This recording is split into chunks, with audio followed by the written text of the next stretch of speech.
Alors, dans cette leçon, on va apprendre à utiliser quelque chose qui s'appelle la loi de Hess et qui permet de déterminer le delta H d'une réaction inconnue quand on connaît le delta H d'autres réactions.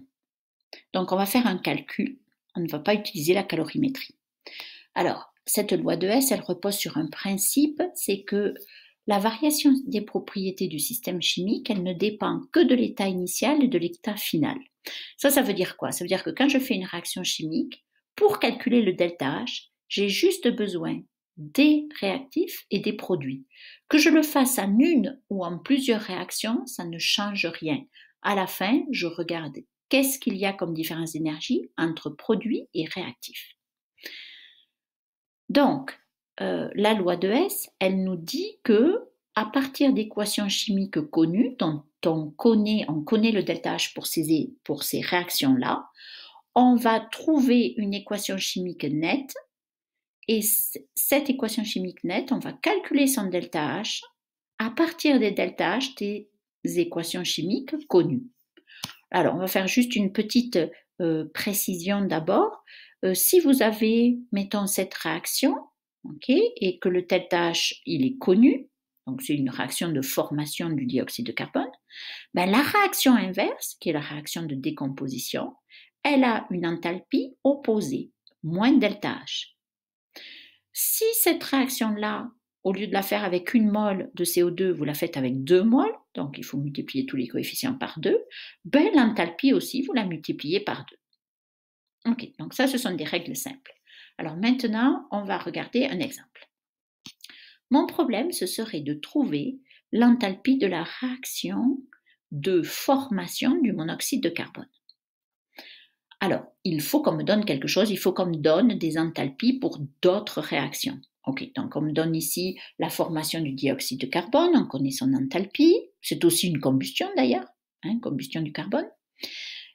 Puis on me donne l'enthalpie d'une autre réaction que je vais appeler 2 ici, qui est l'oxydation du monoxyde de carbone en dioxyde de carbone. J'ai ces deux équations-là. Et le but, c'est d'aller retrouver à partir de ces deux équations, celle-ci. Donc, la première chose que je vous conseille de faire, c'est de regarder vos réactifs. Est-ce que vous retrouvez vos réactifs dans une des deux réactions? Carbone solide, ah oui, je l'ai dans la première réaction. 1 mol, super. Je vais écrire ma première réaction. Ensuite, l'oxygène, je l'ai dans les deux réactions, donc ça m'aide pas beaucoup.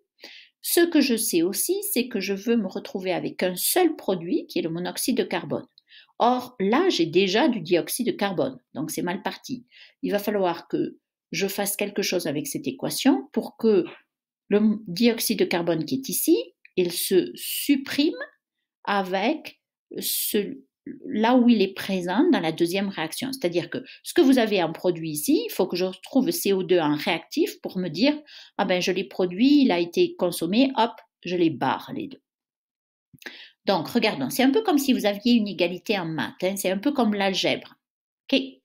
Donc, si je renverse cette équation-là, je vais avoir 2 CO2, etc. Or, ici, j'en ai qu'une mol, donc il faut que je divise par 2. Donc, on prend cette équation, on la renverse et on la divise par 2. Ok, donc on la renverse, en divisant les coefficients par 2, on obtient ceci. À chaque fois, je vous conseille d'écrire le delta H à côté. La première, on ne l'a pas changé, donc on l'a ici. La deuxième, on a dit on l'a renversé, donc maintenant il faut mettre un moins. Et on a divisé les coefficients par 2, donc il faut multiplier par 1,5. Comment je m'assure que j'ai bien la réaction que je voulais au départ? Eh bien, j'additionne tout ce qui est à gauche des flèches et tout ce qui est à droite des flèches. Ce qui se retrouve des deux côtés, je le simplifie. Donc C plus O2 plus CO2 donne CO2 plus CO plus 1,5 de O2. Les CO2, ils se retrouvent de part et d'autre, ça se simplifie. Et ici, je vois bien que j'ai un O2 de ce côté et un demi là. Donc, il va m'en rester un demi ici. Et voilà, je peux calculer maintenant le delta H en appliquant les coefficients que j'ai mis ici. Le delta H de cette réaction, ça va être ce delta H moins 1,5 du delta D2 de H, le delta H de la deuxième réaction. Et voilà.